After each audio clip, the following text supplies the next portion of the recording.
Les inégalités se sont creusées en France avec la crise. Je ne reviens pas sur ce constat établi par l'INSEE ou par l'OCDE, dont on sait qu'il résulte de la montée des emplois atypiques et d'une croissance plus forte des hauts revenus. Je voudrais juste m'interroger ici sur ceux que l'on peut considérer comme privilégiés aujourd'hui en France. Privilégiés ordinaires et plus extraordinaires. Concept aussi flou que celui de classe moyenne, j'en conviens. Quelques points de repère d'abord. Faire partie des 1% les plus riches en France en termes de revenus, cela signifiait, selon l'INSEE, de déclarer 93 000 € par unité de consommation, soit 186 000 € pour un couple. Appartenir au club des 0,1% les plus riches signifiait de franchir le seuil de 256 000 €. La dispersion s'accroît ensuite très vite et au-delà de 0,01%, le seuil est déjà de 810 700 €. Ce 1% de la population déclare 27,4% des revenus hexagonaux. Faire maintenant partie du club des 1% les plus riches en termes de patrimoine signifiait de posséder en 2010, dernière enquête patrimoniale exhaustive de l'INSEE connue, un patrimoine brut de 1,9 million d'euros, c'est-à-dire de détenir 17% de la richesse nationale quand les 50% du bas de l'échelle en détiennent 7%. Commençons par les privilèges les plus spectaculaires. L'enrichissement le plus extrême incarné symboliquement par les milliardaires. Ce cercle fermé ne cesse de s'élargir. On en dénombre 67 en 2014, 12 de plus que l'an dernier. Une performance qui ne tient pas seulement à la bonne santé des empires qu'ils dirigent, mais qui profite aussi de l'effet de levier des taux zéro et qui permet une gestion de patrimoine particulièrement profitable. Est-ce beaucoup? Non, en nombre absolu, si l'on se compare aux autres pays développés. Oui, en termes de capitalisation, ce qui signifie une plus forte concentration qu'ailleurs. Avec une part d'héritiers plus forte qu'ailleurs aussi, et une proportion de jeunes self-made men issus des nouvelles technologies moindre qu'ailleurs aussi.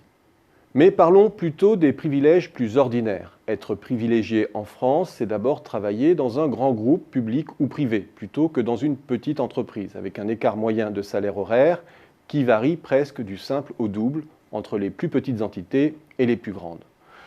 C'est travailler dans un grand groupe de la finance surtout, de l'énergie, de l'industrie de pointe, civile ou militaire, des médias, du commerce de gros, de la promotion immobilière notamment. C'est là aussi que l'on trouve les sécurités d'emploi les plus fortes, avec des anciennetés dans un emploi qui n'ont presque rien à envier à l'administration.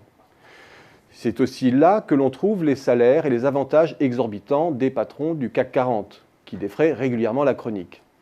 Bien sûr, mais aussi les 1% des salariés à temps complet les mieux rémunérés, avec, si l'on exclut les sportifs de haut niveau, au top de la hiérarchie, les métiers de banque, les fonctions financières, et les cadres d'état-major. Deuxième espace de privilège, la fonction publique. Le sujet est complexe car de gros écarts existent au sein des différentes fonctions, centrales et territoriales notamment.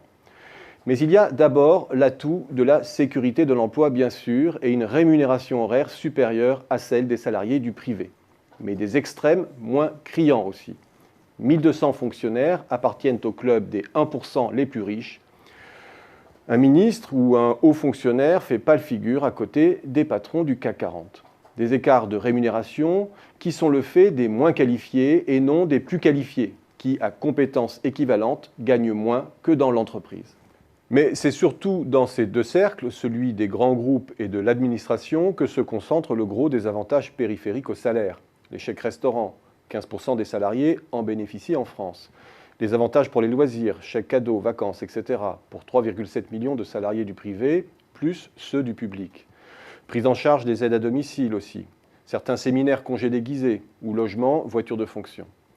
Mais aussi que se concentrent les avantages monétaires, primes, intéressements, régimes spéciaux de retraite, sans oublier les avantages liés à la durée du travail. Troisième cercle de privilégiés, entre guillemets, certaines professions libérales, avec en tête les professions juridiques, le conseil pour les affaires de gestion, les auxiliaires d'assurance, les experts comptables, les professions médicales.